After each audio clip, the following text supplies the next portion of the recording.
अस्सलामु अलैकुम वरहमतुल्लाहि वबरकातुहू।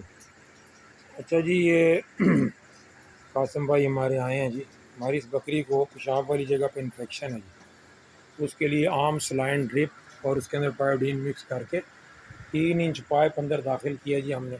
बकरी की टांगें उठा ली हैं और ये इसके अंदर हमने दवाई डाल दी है जी। स्पीड फुल तेज़ करनी होती है जी, तो इससे बड़ा अच्छा रिज़ल्ट आता है। इसके अंदर जितनी इन्फेक्शन होती है ना, वो सारी निकल जाती है। थोड़ा ऊपर उठा के रखो ना, आप थोड़ा पीछे खींचो। हाँ, ऐसे ऐसे ऐसे काबू काबू काबू काबू काबू रखो इसको।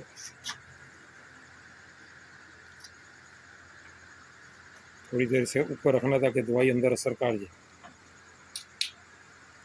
जहाँ से पकड़ा हुआ ठीक पकड़ा हुआ टांगों को, सही। तो ये थोड़ी देर से फिर तकरीबन 2 मिनट रखेंगे ऐसे या ज़्यादा? 1 मिनट के लिए इसे इस तरह रखेंगे ताकि दवाई अंदर अच्छे से काम कर जाए। तो फिर से इससे आगे क्या करेंगे कासिम भाई? फ्लैजल की ड्रिप है, ये बताएंगे। अच्छा, ये फ्लैजल की ड्रिप है जी, कासिम भाई बता रहे हैं कि, और ये ऐसे ही नहीं कर रहे, इनकी अपनी बकरी में भी यही प्रॉब्लम आ रही थी। बकरी हर हफ्ते मवाद फेंकती है, इसमें प्रॉब्लम ही आती है कि बकरी हर हफ्ते मवाद फेंक दी है जी, और हीट पे नहीं आती। बंदा समझता है कि बकरी हीट पे आ रही है, बकरे के सामने खड़ी नहीं होती, और ये इन्फेक्शन होती है पेशाब वाली जगह पे। तो उसके लिए भी ये ट्रीट करते हैं जी। अब ये फ्लैजल की ड्रिप है, अभी ये लगाएंगे पेशाब वाली जगह पे।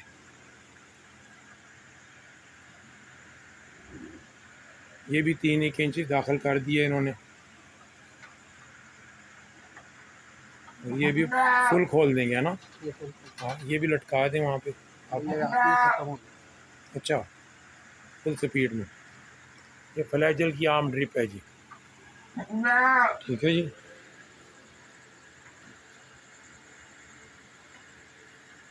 इसके बाद टीके लगेंगे। अच्छा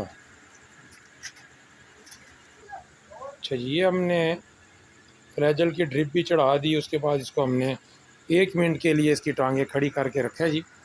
अब ये जितनी दवाई फालतू पायोडीन और ये वो निकाल देगी, जितनी अंदर रहनी है वो अंदर रह जाएगी। ये देखें जी, ठीक है जी, ये कोई परेशानी की बात नहीं है। दवाई ने अंदर अपना काम कर दिया जी, अब जो फालतू है बाहर आ जाएगी ये। अब इसके बाद हम इसको लगाएंगे जी इंजेक्शन। इंजेक्शन कासम भाई दिखाएं ज़रा। ये एक्सिफर है। अच्छा, ये एक्स सिफर, ये कितना लगेगा? 2.5 cc। 2.5 cc लगेगा गर्दन में, गोश्त में। तो और कितने दिन लगेगा ये? 5 दिन रोज़ाना एक दफ़ा? हाँ जी, रोज़ाना एक दफ़ा। ये कह रहे हैं जी 2.5 cc 5 दिन तक लगातार लगेगा। ये लें जी, ये 3 cc 5। ये क्या है जी? ये फ्लोनेक्सिन है। आप फ्लोनेक्स फ्लोनेक्सन, ये कितना लगेगा? ये 3 cc। ये लगेगा जी फ्लोनेक्सन 3 cc लगेगा। ये कितने दिन लगेगा? 5 दिन। ये भी 5 दिन लगातार लगेगा जी, रोज़ाना एक दफ़ा। 3 दिन लगेगा। 3 cc। ये पेनाकॉर्ड है, पेनाकॉर्ड, ये भी 3 cc लगेगा। ये भी 5 दिन लगेगा जी। 3 ये 3 दिन रोज़ाना, रोजाना। रोज़ाना एक दफ़ा जी, 3 3 cc। ये 3 3 cc लगेगा जी। बस फिर इसका कोर्स पूरा हो जाएगा जी, कंप्लीट हो जाएगा जी। उसके बाद उम्मीद है कि ये फिर कितने टाइम के बाद तकरीबन ये हीट पे आ जाएगी?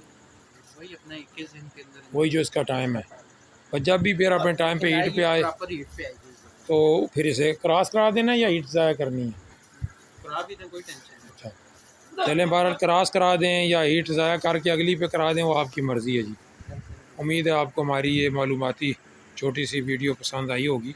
और मैं दोबारा फिर रिपीट कर दूं कि इसके पीछे कासिम भाई का ज़ाती तजर्बा है। इनकी बकरी ऐसा ही थी और माशाल्लाह से ठीक भी हो गई और फिर क्रॉस भी हो गई।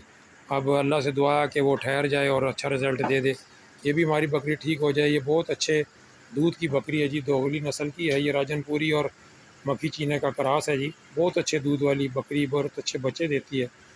हम चाह रहे हैं कि ये ठीक हो जाए जी, इंशाल्लाह ठीक हो जाएगी। दुआओं की दरख्वास्त है। अस्सलाम वालेकुम वरहमतुल्लाहि वबरकातुहू।